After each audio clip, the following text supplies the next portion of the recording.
Isinasailalim na sa profiling at pagkuha ng biometrics ang daang-daang dayuhang inaresto sa nabistong pogo sa Pasay. Dalawa sa kanila napag-alamang Chinese boss, habang ang iba ay galing umano sa mga dati ng sinalakay na pogo.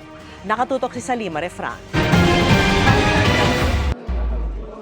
Mahigit 400 dayuhan ang naaresto matapos salakayin ng isang gusali sa Pasay na nabistong dating pogo na nagpatuloy lang ng operasyon. Dalawa sa kanila, mga Chinese boss na matagal nang pinaghahanap matapos makatakas sa mga dating ni-raid na pogo. Ang isa, sangkot umano sa prostitusyon sa Lucky South 99 sa Porac, Pampanga. Habang ang isa pa, may kaugnayan sa pogong na-raid noon sa Pasay na may torture chamber umano. Persons of interest tayo na involved sa mga kaso na hawak namin before. Siya yung tinuturo ng mga witnesses natin na siya mismo yung gumagawa ng pang-torture dito sa Pogo Hub na ito. At yung pangalawa naman, yung isa, siya yung tinuturo na nagdadala ng mga babae doon sa Porac Pogo Hub. You don't hurt people? 他有不打人。 Yeah, you don't do that. You don't no? Sasailalim sila sa mas malalim na investigasyon para sa nauna ng naihain na reklamong qualified human trafficking. Bukod sa mga dayuhan, may 52 Pinoy ring naaresto kagabi.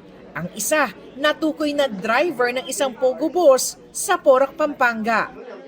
Dati po kasi, pag Pilipino, pinagbibigyan natin dahil kala natin biktima.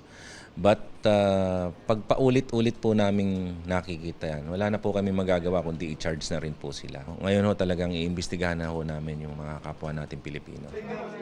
Sa dami ng mga huli sa sunod-sunod na raid, tuloy-tuloy ang pagpuproseso ng Bureau of Immigration sa mga dayuhan.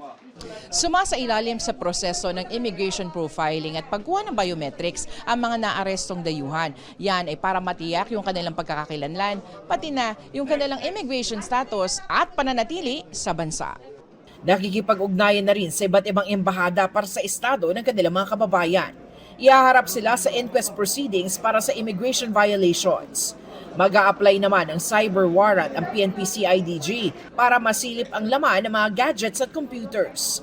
Sigurado tayo na may pogo operations to. May mga nakita na tayong gambling apps sa kanilang mga desktop. Nakita natin ang mga equipment nila. May mga pang text blast, may mga online gambling platform, may mga betting stations. So, hahanapin natin ang mga iba pang mga ebidensya natin dito para sa pa-support yung mga illegal ang charges natin against their illegal activities. Ang Pasay LGU mas maghihigpit daw sa pag-iinspeksyon sa kanilang lungsod, lalo na't napasara na nila noon ang ni-raid na scam hub. Para sa GMA Integrated News, Salima Refran, nakatutok 24 oras.